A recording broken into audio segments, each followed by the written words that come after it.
dice. You never know if it could change your life. Take a chance, you're neither wrong or right. You never know if you don't roll them dice. You better roll them dice. You never know if it could change your life. Take a chance, you're neither wrong or right. You never know if you don't roll those dice. Hey, Rob, we're back. We're back, everybody. We're finally back. Don't look at the publication date of this episode and ask what we have been doing for the past 3 weeks. It's none of your business. But yeah, we are back. We're back, and we're so excited to finally have been to GenCon! We are full of enthusiasm. Hey, we had a great time, didn't we, Rob? We did have a great time. Actually, we had a really good time. Thank you, listeners, for making it possible, to be quite honest. Matt and I, listen, we have far-flung families, and frankly, most of my travel is to visit my relatives around the country. I only travel to hunt exotic game. But this time, Matt, we hunted the most dangerous game. Board games, card games, role-playing games. Yes, role-play, which is at GenCon, which was fun. GenCon is really a place that if you want to see all the games, every game that has ever existed, you can go to GenCon. If you ever wanted to walk out onto a football field and see wall to wall, as far as the eye can see, Magic the Gathering tables, GenCon is the place for you. Yeah, that was truly a sight to behold. It's like, look what we have created, humanity. The Magic people were having way more fun than me. Yeah, so no, I got insanely jealous. We were making jokes, but I would say the people who had the most fun were probably people who were there for Magic the Gathering, or Lorcana, or the League of Legends TCG, which I can't remember the name of. There are a lot more trading card games, collectible card games than I knew, Matt. You and I, we grew up. I didn't even know Lorcana existed, Rob. So that's how dumb I am. I think we grew up at like the initial burst of TCGs because when we were teens, Magic was new, but there was the Star Wars trading card game, there was Lord of the Rings trading card game, which we all played. There were a bunch of like little games. Then a lot of them kind of faded, leaving just the Magic the Gathering behemoth. But now there's big players getting back in. Obviously there's still Pokemon and Yu-Gi-Oh, but now Disney has one and Riot has one, and they're just there's a One Piece trading card game.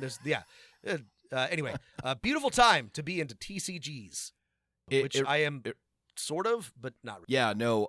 Looked like fun. There's nothing like people being insanely crazy and excited about something to show you that you're really not that into it. And that's how I feel about seeing all of the TCGs at GenCon. I mean, we were mainly there for the role-playing games, moving GenCon away from its wargaming roots.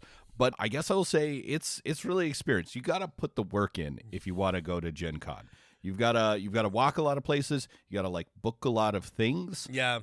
But I guess there's only a couple other places, a couple other conventions that are near this big where you can be around a bunch of people and everyone knows what the Traveler role-playing game is, or Dungeons and Dragons. And that's kind of like, that's a really fun feeling. That's kind of cool. People, almost everyone I met was incredibly nice, so that was fun. Well, and that's why we wanted to go, right? Like, there's GenCon, there's PAX Unplugged, there's like some smaller regional ones, but like if you want to go somewhere and be around people who play tabletop role-playing games, exclusively, or who know what they are, who are interested in them, it's, there's not a ton of options.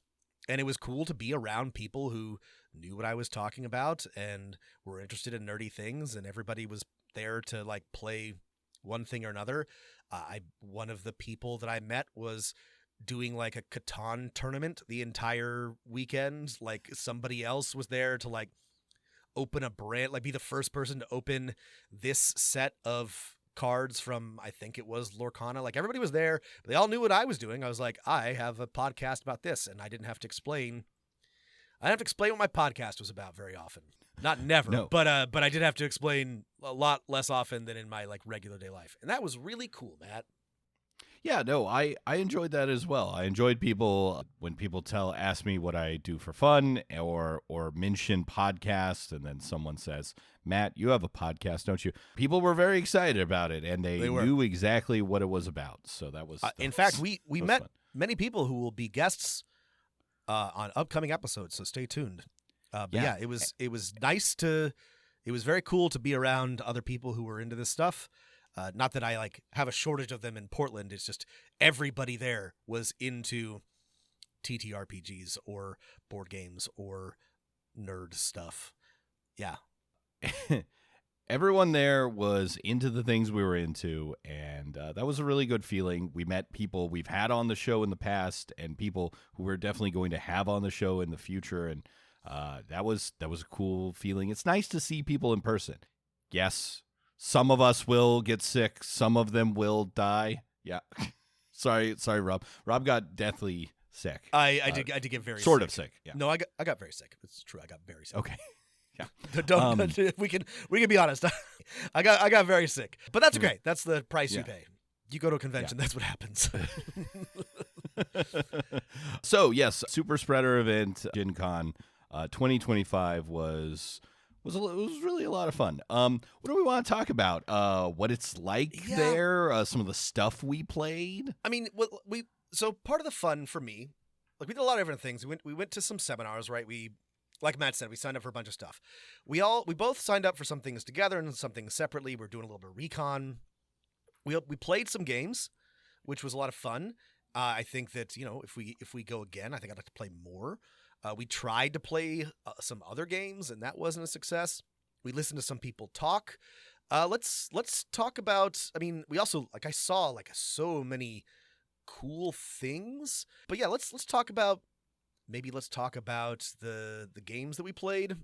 Sure. Let's start with the games. I think Okay. that's what this podcast is about. I agree. The games. The first one I saw, as in didn't play, but was able to flip through the completed manual and then go back home and see that I have the exact same PDF that they were showing me in my inbox was Draw Steel. I was very excited with the layout. Oh yeah, Draw It needs Steel to was be released play tested the but Saturday it was, of GenCon. So we will actually review that soon, but we haven't had time. Yeah. It was really cool, and people I was talking with also seemed excited about it. So that's what number one from me, or not number one, but the first one. I saw some Cyberpunk has released a couple of. They're not new books, but supplements and nifty updates to thing. They had a cool guy set up at a booth in the main area who was wearing the V jacket from the game Cyberpunk 2077, and he had he had the Cyberpunk haircut. I gotta say, this is not a knock on anybody in particular, certainly not him, but nobody really looks that cool in real life with that kind of look. It doesn't translate well. Maybe it was the lighting. Maybe it was too bright. Maybe if you're standing in a rainy alley and you're wearing your cool right, or there's neon above you, or something like that. But it's not a look that really translates well to a fluorescent drenched trade room floor. But yeah, I saw some cool Cyberpunk stuff there. That was literally the first thing I saw walking in was the Cyberpunk booth, which was right next to the Daggerheart booth, it was the Darrington Press booth, and yeah, that was really cool to see. A bunch of people were picking up Cyberpunk stuff. I was like, that's cool. That's awesome. Cyberpunk looked cool. The next game that I was had super fun reading, which maybe this is a bad one to mention because I guess it's been out for a long time, but I've never seen a hardcover of it, so I've never picked it up. But some folks at Monty Cook Games, their demo people, took me through Old Gods of Appalachia, and then they let me have the book and just read the entire chapter on West Virginia, and that was very exciting for me. That has been on the list for us to review for a long time. It was really cool. Like Matt, I saw it in person. I was like, this looks sick. Yeah, Monty Cook was there. The all your favorite indies were there. Not Monty Cook himself, but his company was there. And it was really cool to see a lot of those books in person. The Free League people had like a really cool room set up. This is one of the places that we like tried to go play a game and it did not work. They had the new edition of Coriolis. They had Vaesen. They had all of the classics. They had a bunch of cool stuff, and it was bumping the entire time. They had multiple conference rooms just for doing Free League stuff, and it looked like fun. We flipped through a bunch of their books there. It was really neat to see them all in one place. Even my friendly local gaming store does not have like that much Free League stuff. So I read their Minds of Moria book. yeah, that's right. And they had new lore. Sorry, they're expanding the canon. Yeah. I'm now exciting. like well past the phase in my life where I give a shit about this, but like there was a time when like this would have been a mind-blowing development. That like somebody was writing like new Tolkien lore, new Lord of the Rings like information about like, because like I've read Matt, I'm sorry, we talked this before. I've read all the appendices. I've read the Unfinished Tales. I've read the Silmarillion multiple times. I know every fucking mind that every dwarf has ever mined. I know the names of 1,000 different elves. And now there's more, which is I have to say, so you have to want to really play a Lord of the Rings game. But if you did want to really play a Lord of the Rings game, man, they added, I was like, this is an amazing, like, mega dungeon source book that fits the setting really well without just turning it into, like, a D&D. I wish I still wanted to. I don't really want to play a Lord of the Rings game, but it's if you did, I think now might be the best time in history to want to do that. The next highlight with me is I have my new, I've played it, only once since, but like my new favorite cooperative board game. So the number one game of GenCon that's not a TTRPG for me is The Gang. The Gang. That was a big one that was new at GenCon. It was really cool. Yeah, and it has a subtitle, but I'm forgetting it. It's but it's essentially, it's just playing Texas Hold'em cooperatively with like a fun mechanic. And so if you don't know how to play Texas Hold'em, you actually can get slightly better at it. Or at least like understand the rules more completely, or not the rules. The rules are simple. The like betting, like what is good and what other people are doing. So the fun part of the game to me mechanically was you're actually breaking down in the open what is happening when good poker players like raise and fold and check and stuff like that, because it's super simple game. You play Texas Hold'em, and every betting round you have to work together without revealing your information to rank your hands and get them right by the end, which of course is tough because new information keeps coming up as you flop more cards. And then it's built around like an aesthetic of like, hey, this is like an Ocean's 11 heist game, and you're at the poker table and you all got to work together to do the heist. I was like, this is perfect. It took 5 minutes to learn and 20 minutes to play. It's a very fun party game. Yeah. Let's see. What other games did you like? I have like 4 more that I wanted to talk about, but I didn't like all of them, so I didn't want to know it's okay to not to talk about games that were not for us. They're for other people. Yeah, I tried a few other things. There were a bunch of games that I wanted to try that either I didn't have. Listeners, I don't have a lot of patience. I don't like to stand in lines. I don't mind planning ahead and signing up for something, but I don't want to get there and stand in a line. So there were a lot of games that I wanted to try. Stonemaier Games, they had a new game called Vantage, which looks really cool. I'm really excited to play it. I have not had a chance to yet, but it was fun to watch people playing it. Gosh, this is not important to anybody, but like I used to love this game. I didn't realize like how much there was for it, but Shadows of Brimstone has like 1 million expansions that I didn't even know about because like I said, I haven't been paying attention. So I was just like wandering around their enormous booth being like, what? Yeah. So, but there are a lot of things I was interested in but didn't have a chance to try. The Shadows over Brimstone people were the what's that? Frosthaven. They were Gloomhaven. They Oh, were yeah. Gloomhaven before Gloomhaven. They were at the peaked too forefront. early. It's a cool, and then they of course deviated from not just being a fantasy game. Yeah. Another game I played, or sorry, I didn't. No, scratch that. Another game that I read and took notes on, but didn't play, is the Cosmere TTRPG. That's right. We did The sort of dice want to try system- to play that, and that was also like booked up through the entire weekend.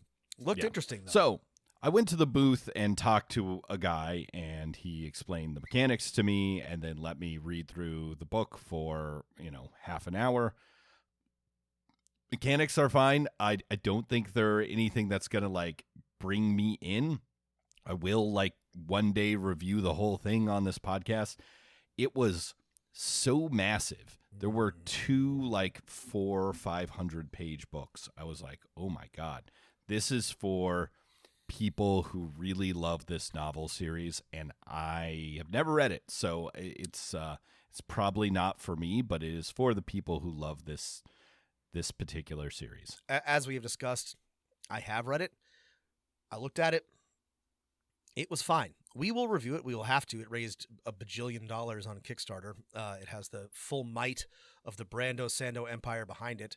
It is a big fucking deal. But yeah, I wasn't super impressed with what I saw at GenCon. Maybe more fun to play, but the book did not excite me. And then we have to talk about something we tried the demo together, like a 30-minute demo, which was Marvel's multiverse role-playing game. That's right. Which had like an entire room and like things you could take your picture with Iron Man and Spider-Man and all those Mr. Spider-Man and Mr. Iron Man.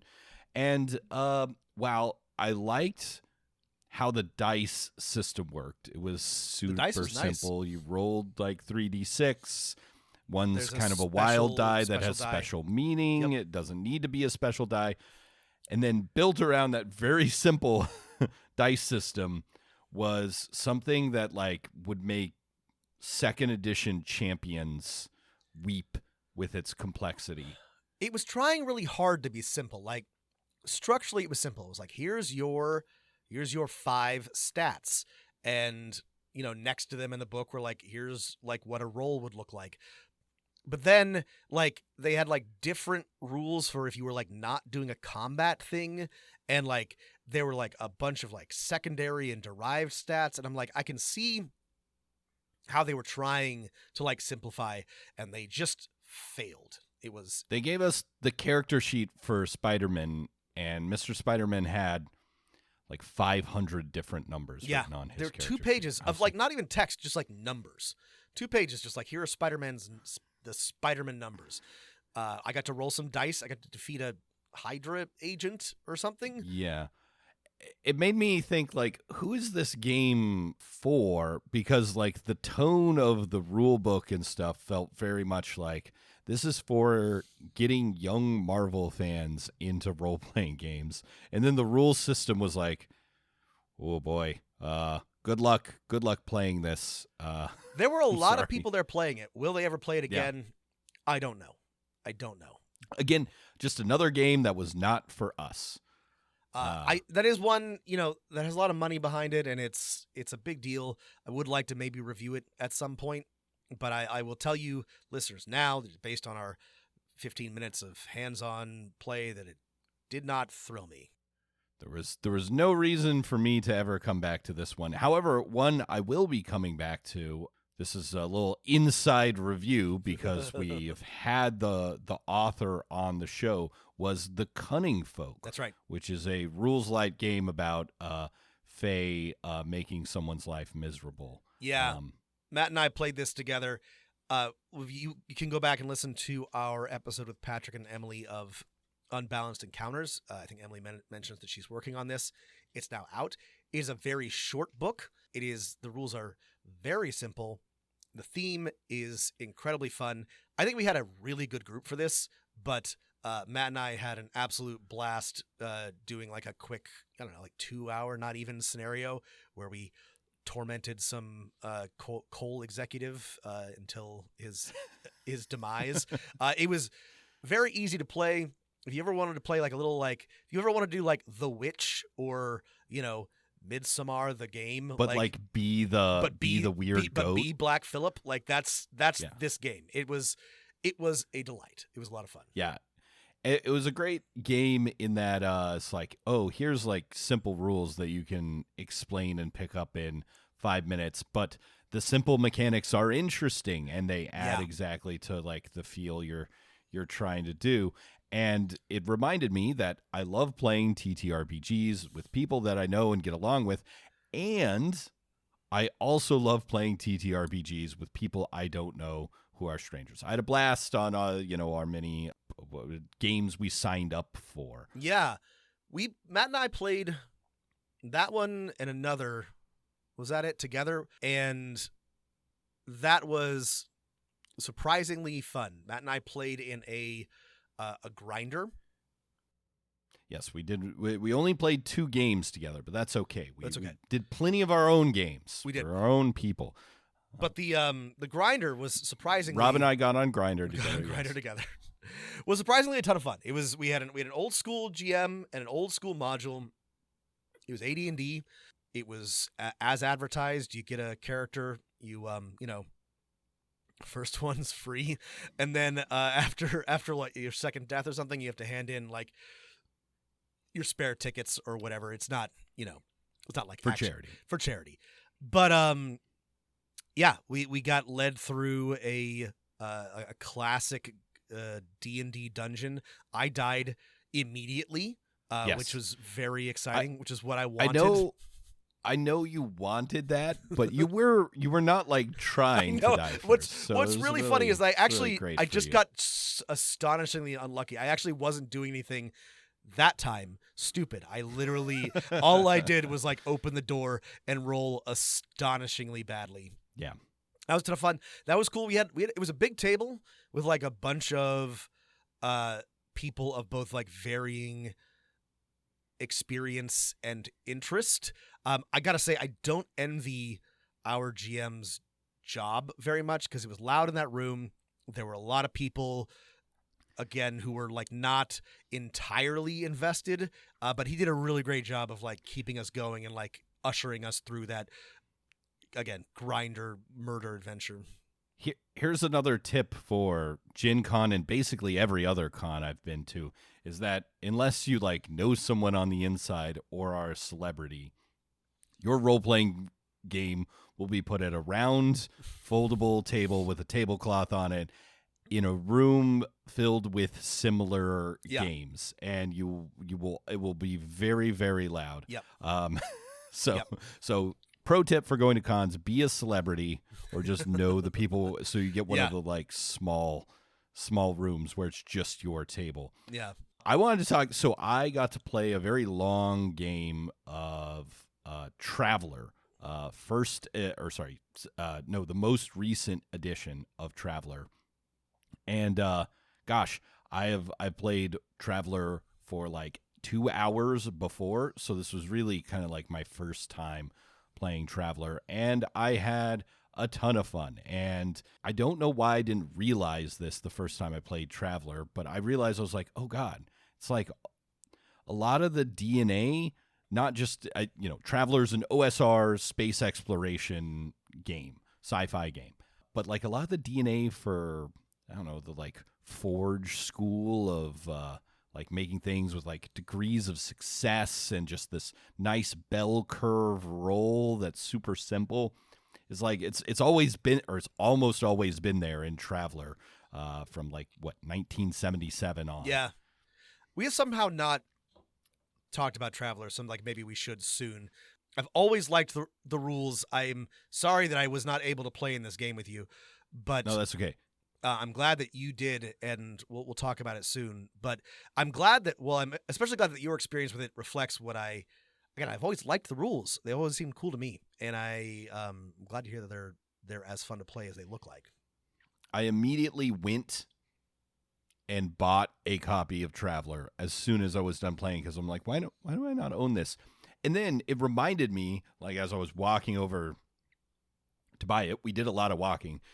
You were telling me just like a couple weeks ago that like in your Mothership game, you're like, oh man, the system's really creaky on the edges because I don't have like it doesn't have the resources to keep up with like long-term play and tracking the player's ship and stuff like that. And I was just flipping through the book and I was like, this is what Rob was looking for. It's right here. I've actually been thinking about pulling from Traveler because I'm like, oh, you know what has these rules?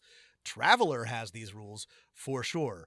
And if there's one thing that Mothership and Traveler have, it's definitely like vibes. They definitely share some similar feel. So yeah, you're absolutely correct. I'm gonna borrow from Traveler.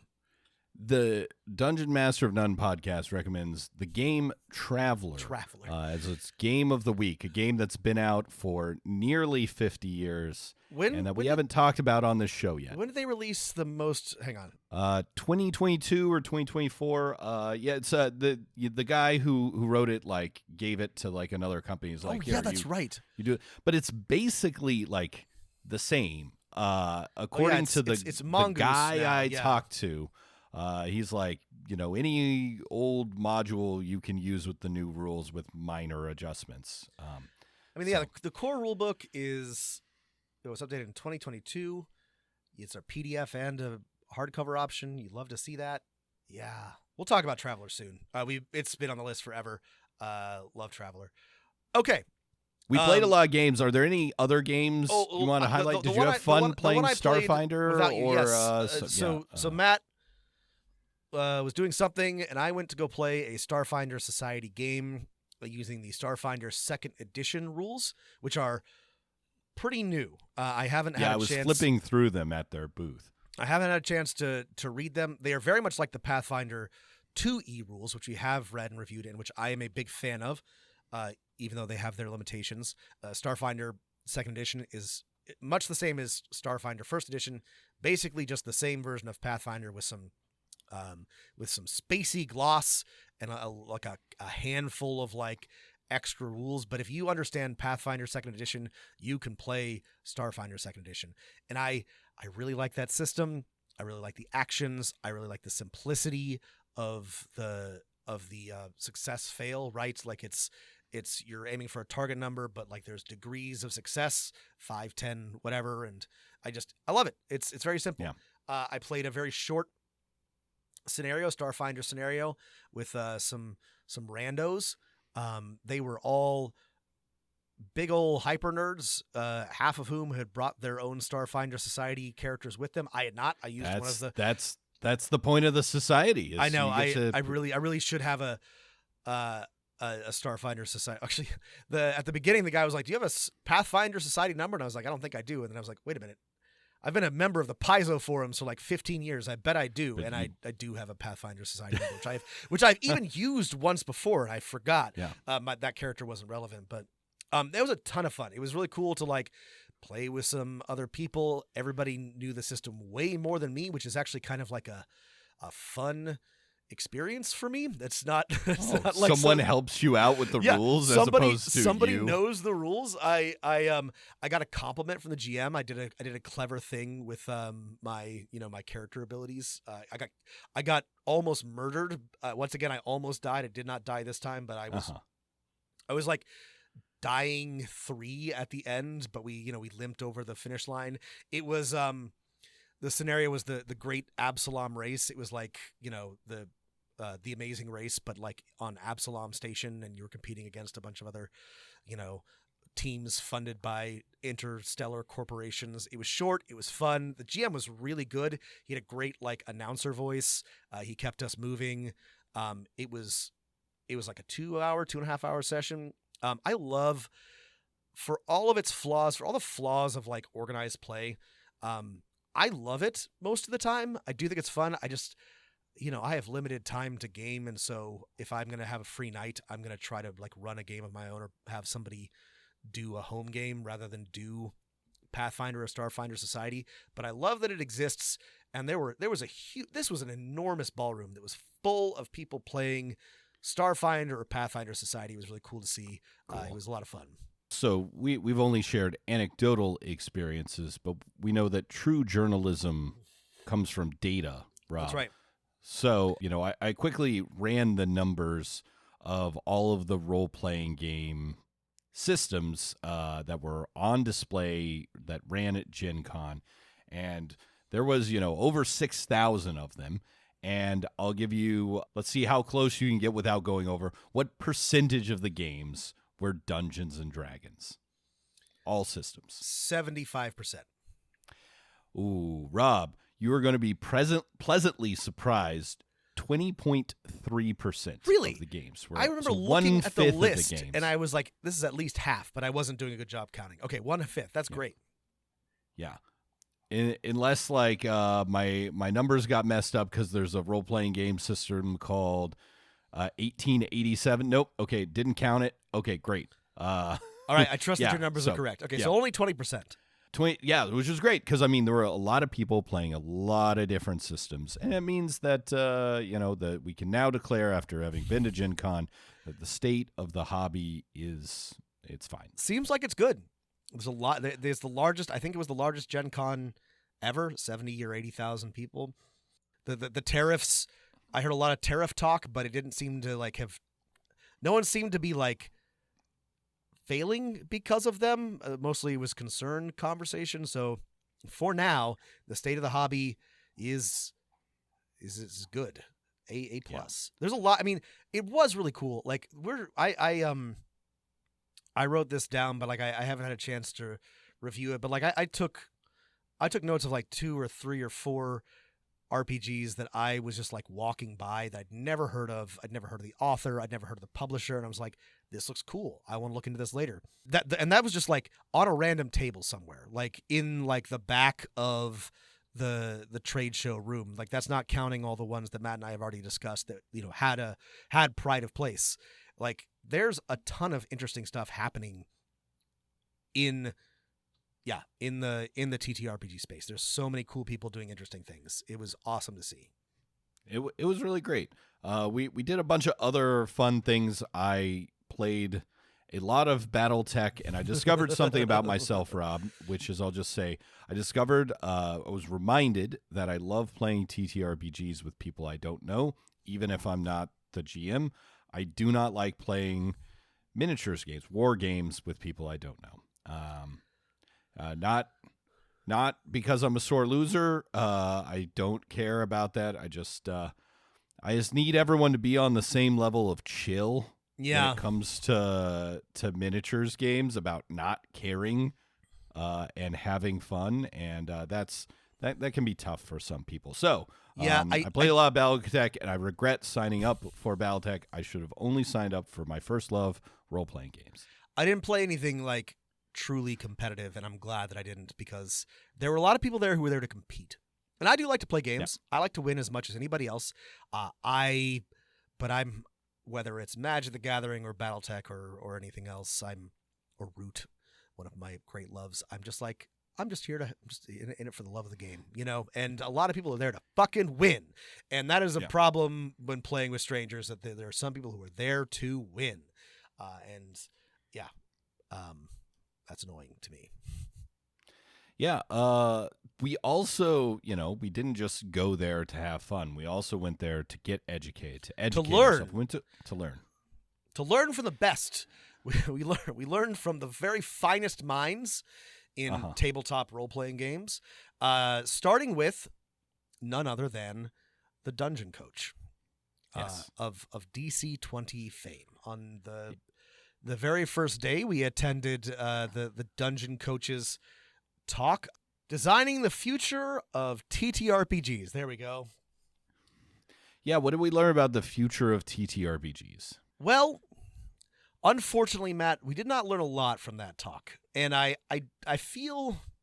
Okay, we've talked about DC 20 before, right? If you listen to our episode on D&D Heartbreakers, on D&D Clones, we talked at length about DC 20, right? This is the system that raised the most, $2.2 or something million. Mm-hmm. And it's also the one we liked the least. I would have liked to hate the guy. I would love to come on here and just shit talk him. But he seemed perfectly nice. The problem course, is yeah. he doesn't seem to know a fucking thing about anything. It doesn't. I learned absolutely nothing of use from him. I'm still kind of like boggled that he is in the position that he is in. He ran a game for Brennan Lee Mulligan at some point in that weekend, like a DC 20 game. Like he's now like a big shot in the industry. And you know, I can't say this like definitively, but like he's got to be one of the people who I think knows the least about tabletop games, tabletop design, just role-playing games in general. It's just kind of shocking. Yeah, it's just wild. Well, I wasn't going to get this specific with our criticisms, but I guess since you started it, I mean, we're gonna not talk about like what I mean. He No, It was a absolutely public talk, Matt. about He Yeah, stood no, it up was there. fine. There were 40 people in that room. I feel bad. I feel bad talking about it because it was. But he seems like a nice guy. It's not his fault. It's not his I fault. think He raised someone- $2 million. I Yeah, mean, it is his no, fault. This is but the like, it's curse of Kickstarter. Is this? I think someone talked to him about or asked a question like, "How do you keep your designs from getting more complicated?" And he gave a sort of a wrapping, just kind of answer, free flow, and by the end he had talked himself into just making something more complicated. Yeah. The thing he started off that needed to be simpler was an example. He was like, actually, maybe this should be more complicated. After agreeing with the person, like, oh yeah, you don't want to make things too complicated. Speaking of like mechanics and systems, Yeah. it was a real mind blower. Yeah. I mean, like I said, I don't want to be mean. I guess like the point I'd like to make here is like I don't think this is like a malicious person. Like this is not a grifter. This is not an evil man.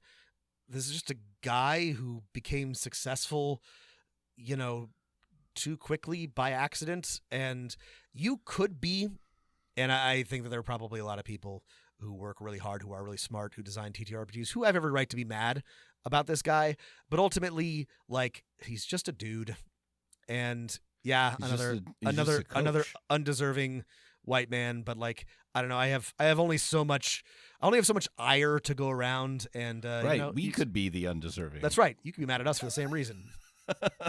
It was a strange. I think we quickly learned that maybe we weren't going to get the craziest like dungeon master advice at that panel to pass along to you.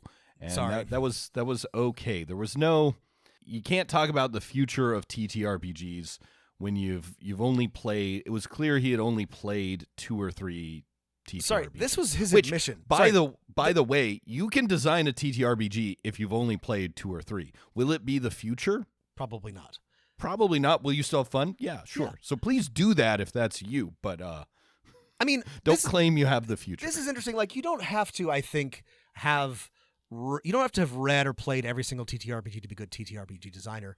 You should have. You definitely. There's a certain point. There's real diminishing or backwards returns. But you should know some, or you should be coming to the hobby with like a depth of knowledge in something else. And he wasn't really bringing either.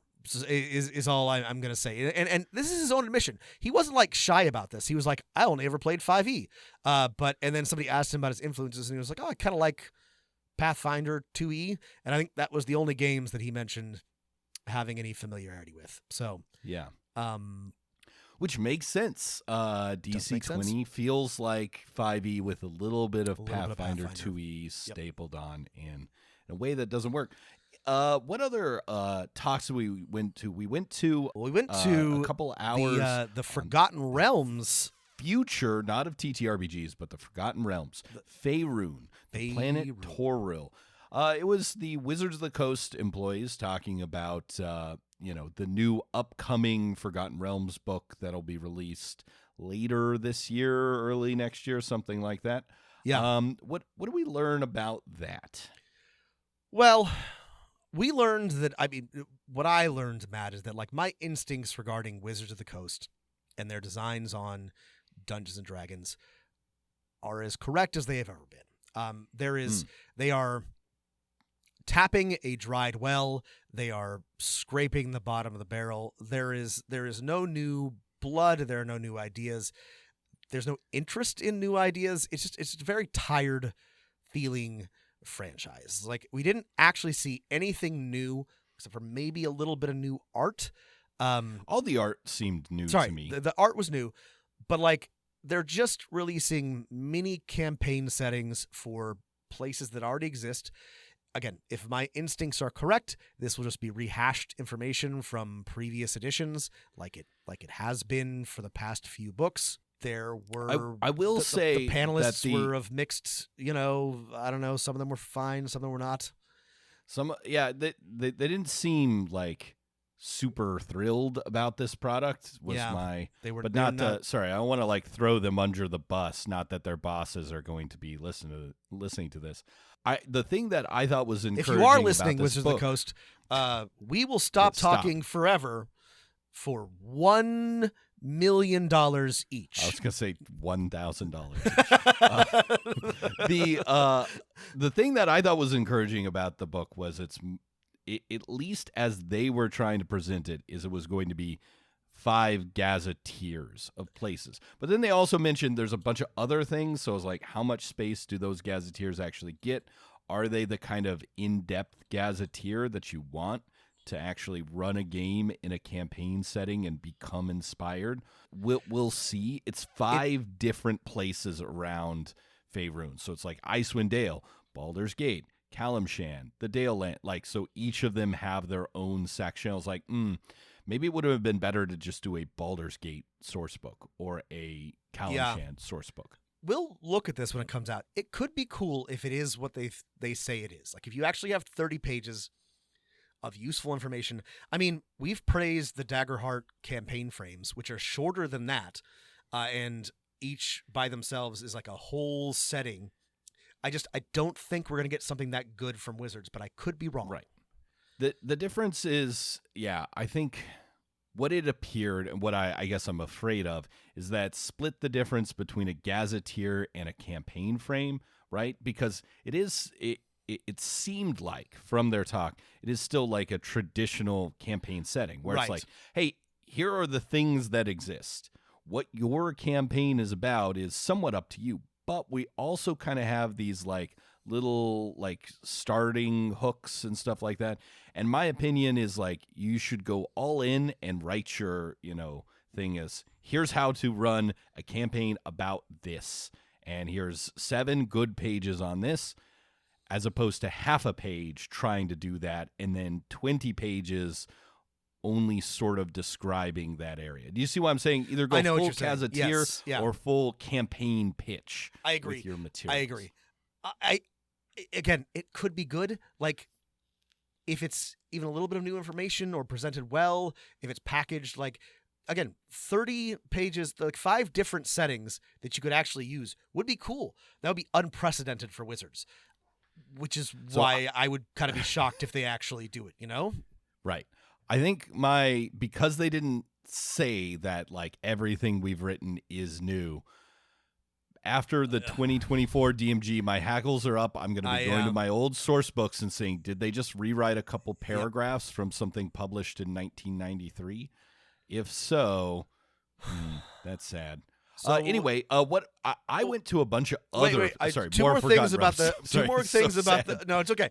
There's 2 more things about that before we go. One, they also announced, and this is both like good and bad, that they're releasing 3 digital-only source books, which, again, to me says scraping the bottom of the barrel. One of them is the... Yeah, I forgot to write these down. That's right. It's the Forgotten Realms, Adventures in Faerun, and Heroes of Faerun. Sorry, that's the original one. One of them is called Netherill's Fall, which is a adventure in Netheril. I think this is probably going to be rehashed information, or there's a 2E one about this. Yes, this is my guess. The one thing, there is one. Again, this is not like my cup of tea, but I was like, this is the first good idea I have seen from Wizards in a while, and it's called Astarian's Book of Hungers. And it's a source book with like vampire options for players themed around Astarion from Baldur's Gate 3. Is this a greedy cash-in on Baldur's Gate 3 Sure. Mania? Yeah. Yes. Is this something that represents people a want? new idea that people want? Yes, it is. Give the people what they want. I think this is neat. People have wanted to play a vampire in D&D since the first hour I have played D&D, right? Someone has wanted to be a vampire. And there are not player options for that. No one wants to be a Damphir or whatever, yeah. or a Revenant. They want to be like a vampire, just like Astarion is. He's just a normal vampire. Just a vampire. Just be a vampire. Yeah. It may be that this comes out and that still isn't an option, but at least the idea here is good. The other thing I want to say is that the moderator made a joke about look, it's him, John Faerun, which was the only thing that I laughed. The only thing I laughed at in basically any of the seminars that we went to. Good joke. It's the funniest joke. I did like the joke about John Faerun. I'm gonna put a human fighter named John Faerun in the next D&D game that I play. All right, what else did we see, Matt? Enough about that. We went to a great panel chaired by John Peterson on the history of GenCon. This was actually my top hour of the whole. This was peak for me too. This was great. Weekend. We were in an old train station. We could hear trains going by. We were listening to history. It was the perfect socialist history train session. I could not have been happier. Yeah. We made some friends with some fellow historically minded things. We learned a lot of some really cool digital humanities projects related to the history of GenCon that we hope to do an episode talking about in more depth We will. in the future. So John stay Peterson tuned. mentioned the editorial from Gary Gygax that we Right. that we read on this very show. Rob and I were just both, whispering over each other, that's the editorial. That's the one we read that one. pointing. That's Because we were so the excited. subject of the talk was the history of GenCon, basically. So that was really cool. That was honestly a lot of fun. John Peterson was a great speaker. It was, some really cool digital humanity stuff. There's a database that both of us are going to be able to tinker around in and come up with some cool stuff from. So that was definitely that was close to the pinnacle of the weekend for me. Yeah. Definitely our best, the best thing that we signed up for. I think that was a lot of fun. If you're curious, the database is called Best 50 Years in Gaming, and it's not a complete, but as complete as possible, database of all of the events in GenCon over time, so you can, track the rise and fall of different types of games, different types of game masters, and gaming's popularity over the years. Because I think, now that I've been there, I can say that GenCon seems like a pretty clear distillation of what is popular in gaming right now. Love it or hate it, like it or not. It is. It is kind of that's where it's happening, right? And it is a very useful barometer for what's going on.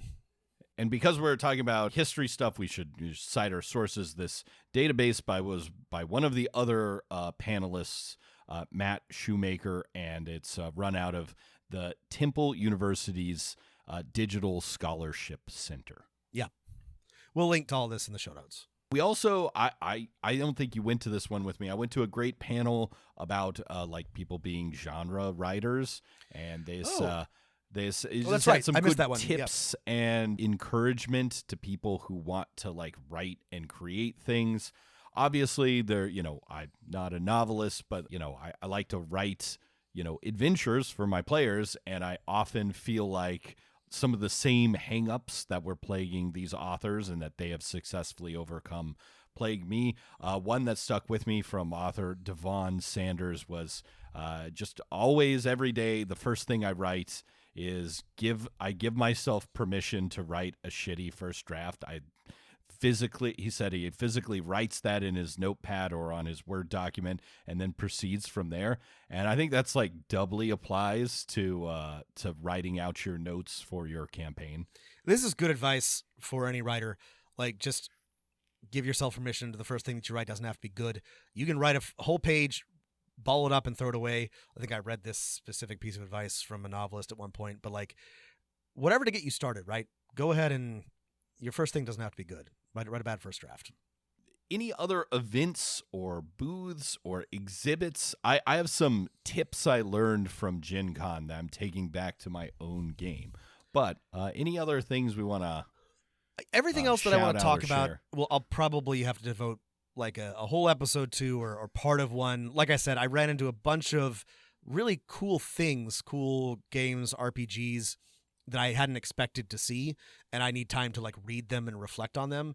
But yeah, nothing. Again, tons of like cool things, but like nothing that we need to talk about on the podcast. There was just like so much going on. It was a very like, I don't know. If you like people watching, it is the place to be. But yeah, it was, I think, really nice for Rob and I to play in games of people that we don't know, or mostly to be players. It was a lot of fun nice to be a player reflection. for a change. Yeah. I can't remember if this was from a talk or was from one of my games. But one thing I wrote, so this is unsourced tip number 1, but I wrote it down, which was either someone gave this advice or did it in a game of asking a player, how do you fail that check? Or after you failed something you accomplished, how did you fail it? And it really takes the sting out of the dice failing and makes things a lot more interesting. And honestly, for me, coming up with a weird reason why it this didn't work, succeed, especially when it makes sense for me for it to work, is really nice. And that was a really good tip. So that's my first GenCon GM tip. That's really good advice. I like that. Mine's a lot more mundane, but like in playing through these games, I was reminded of something that I like to do, but I've gotten a little sloppy about. But like, they all made really good use of handouts, and I was like, I need to be making more handouts. I need to write things on index cards. I need to print stuff out. I need to, like, this is for me as a player. I was like, oh, this is so key. Oh, thank you so much for like handing me this like piece of paper with like what I need to know on it. I do handouts, but I'm like, I need to do more. I need to do more handouts. I need to be more prepared. It was really useful for me to experience it as a player and like realize how much of a difference it made, like just to have that to look at while I was planning my next move. I was very impressed with like the handout game. Yeah, when you walk up to a one shot and you don't get a handout with the like, here's what you need to know about the rules system, compared to when you do, it's such a difference. And the thing is, those things are, so I still have those, here's what you need to know, 1-page handouts in my Star Trek campaign, which has been running for many I have them for my Cyberpunk and my campaign. players. I have a little 1-page for those. Cyberpunk. Yeah, which I give to my players. And then one of my games, I got a great, in-universe handout, and it just makes all the difference. I was like, immediately, my game last week, I was like, I got to make sure there's some kind of in-universe handout. It's just so much fun for the players. They did that for Starfinder, and I was like, this is sick. I gotta start doing this because it was so much fun. I was like, this is great. Just as a reminder, like when you're the GM for so long and so frequently, right? Rob and I go to cons, but it's really like a once or maybe if I'm lucky twice a year thing for me. It's just a reminder that like how important the skill of moving certain things quickly is for the dungeon master, right? Yeah. If it's been a long time since you've done something as a player, it's just so easy to get bored. Yeah. And I forget about that because I'm so infrequently a player. Yeah. Like I said, I was very lucky. I had very good GMs and they kept things moving pretty well, but like it was a close thing. And I could tell that other people were at points getting bored with like a couple of the games, and it was I won't say it was nobody's fault. It wasn't the GM's fault usually, but like, yeah, it was a good reminder, especially if you're playing with people you don't know, to keep it moving at a brisk pace. Right. Or like, and it's when there's nothing interesting to listen to, Yes. right? Like I love listening to, two people that I know at a table role play with each other. Right. Or talk things out, right? And even if you're not the active spotlighted person, that is so much fun, That's right? fun. Because you're doing engaged listening. It's like being part of a group conversation, right? You're not always the one talking. It's just when those conversations are not happening, when it's other things, there's nothing interesting for you to listen to and be engaged in.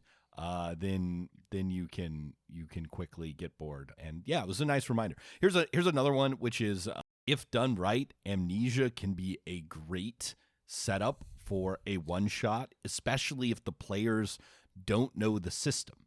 So like if you want to like start a game where the players don't have their character sheets or something like that, if it, maybe don't do this in your long running campaign, but if you want to do a one shot where there's new rules, especially if those rules are, I guess we would describe them as like simulationist, right? Yeah. A simulationist set of rules where, hey, this is an OSR game. Like, you describe what your character does, and if we need to roll a check, we'll roll a check, right? And then we'll flip over that rule when that check comes up. It's a great way to take away the learning the rules section of the game.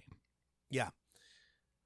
An example of this being really done well is, of course, Disco Elysium, which basically helps you learn the setting and the rules through being an amnesiac. You really don't want to lean on this too heavily. It can be very bad as well, but it is. I have sort of like come around on it being useful in certain situations. In one shots, especially, it's perfect if you are for starting from learning scratch. the rules for one shots, and we know this is all going to end soon. A sort of negative GM tip is it's always a good reminder to be on the like player's side of things when you experience we're rolling so much that we're just going to fail eventually. You got to avoid have you heard of this sort of, I guess, trope, the avoiding rolling to fail?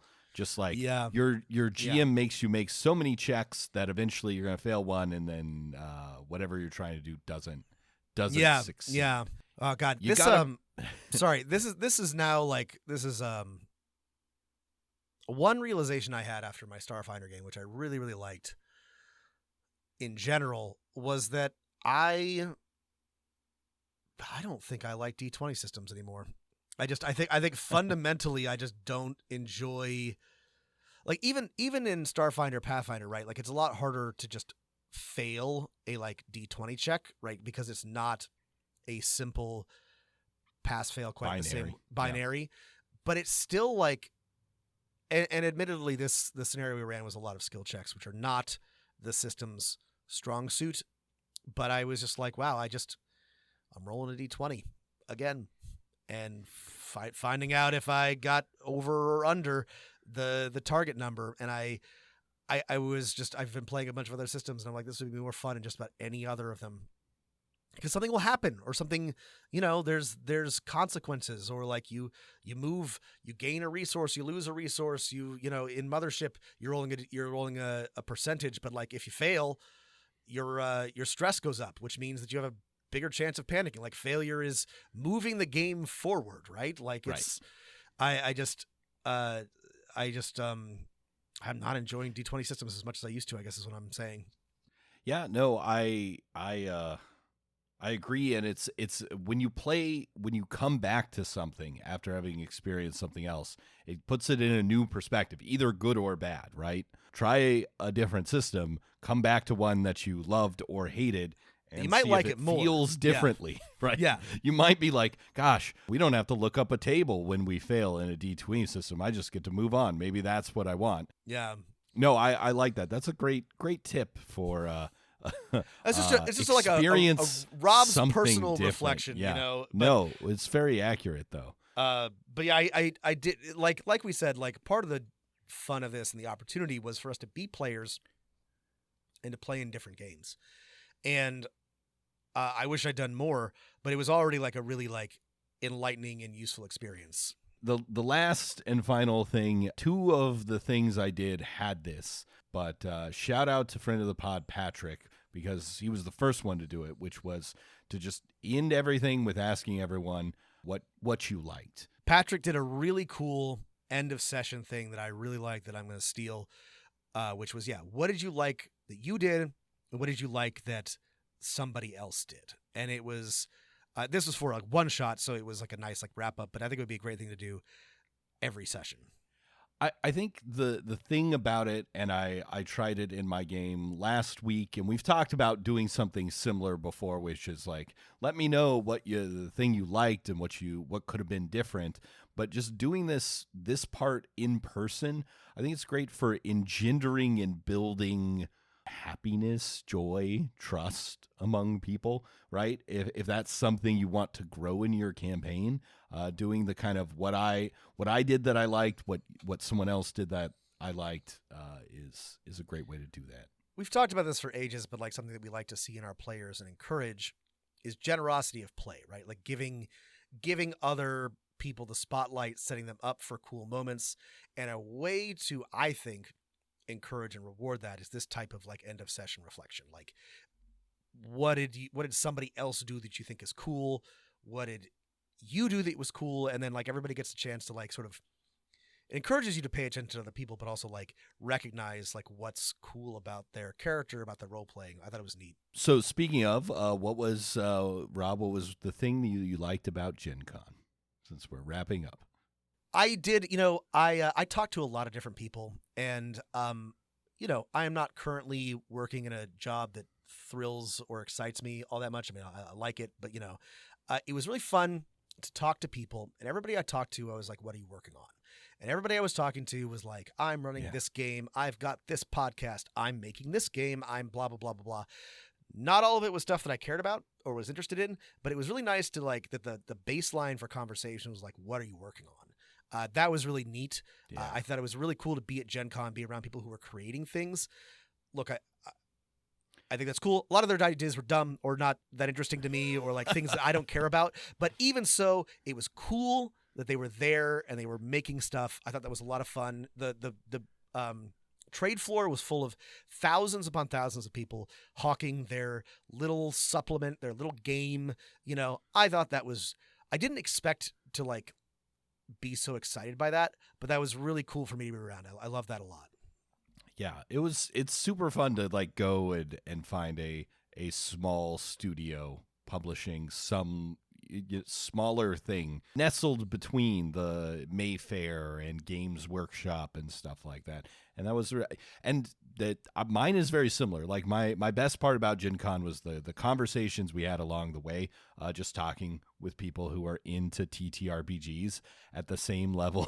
Yeah, that right. we are, Who which, could have the conversation with us about all this shit. Yeah. All of my players love the games that I run, but none of them want to talk about, the games at this level, which is one of the reasons we do this podcast. Which is but why we do it was the pod. nice to do it at Gen Con. Listen, I will say, if you're interested in going to Gen Con, if you want to go to a con to play games and play them efficiently, like, hey, I want to play a bunch of new role-playing games, and that's what I want to do, go to your local gaming cons, right? Yeah. There are many of them all over the United States. In like Texas, there's like 20 of them. Yeah. You will get more bang out of your buck. However, if you want to go to a con where you can potentially play every single game in the universe, any game that has ever been made, GenCon. Then go to Gen Con. Yeah. The bad thing about GenCon, I suppose, and there's actually like a lot of bad things about it. Don't worry, you can find. We've been very like effusive in our praise, but like we had a good time. That was just like two guys in our. A lot of people maybe didn't have a good time, but the big problem with it is it's like 8 different conventions slapped together. And right, like I said, there was a whole right. You can like wander into the wrong convention. You're like, Yeah. oh wait, this is Magic the Gathering now. I need. There was a whole back. stadium devoted to Magic the Gathering, and like we spent a lot of time talking to people who were into TTRPGs, and there were a lot of them there, and that was cool. But like, just like the convention that we wanted was probably. A fraction of the size and could have fit into like a much smaller city, which is fine. I didn't mind going to like a bigger convention, but like if you just want to play games, like Matt said, go to your local, find a local one, because you'll have a lot easier time. It'll be a lot cheaper, and you won't have to, muscle your way past 1,000, Warhammer devotees to get to your like tiny TTRPG table. But it was cool to have every single RPG, including some that have not been released, like on offer, even if we didn't have time to play all of those. Yeah, well, I had a blast in Gen Con. I guess I'll see you there next year. Question mark. Hopefully, we liked Yeah. it. We'd like to go again. So watch this space. Well, yeah, but it was definitely like a lot of fun, and it was worth going to. Listeners, if you've been to Gen Con, present or past, let us know how it went for you. If you have other conventions that you've liked that you want to recommend, please write us. That doesn't mean that we're ever going to be able to attend. We might, but we also would like to know. Like I'm always curious about like where the fun cons are. This was the obvious one to go to, but like tell us about your experience. Tell us what you like to do and where you like to go to, because this is frankly kind of new to me. Matt goes to a lot more cons than I do. There's a lot more in Texas than there are out here, believe it or not. Yep. But let us know what your experience is. Yeah, maybe I'll see some of you at BrawlCon down in Sugarland. That's right. All right. Okay, well, thanks for listening, everyone. Thanks for listening, everybody. And whatever you do, keep rolling them dice. You better roll them dice. You never know if it could change your life. Take a chance, you're neither wrong or right. You never know if you don't roll them dice. You better roll them dice. You never know if it'll change your life. Take a chance, you're neither wrong or right. You never know if you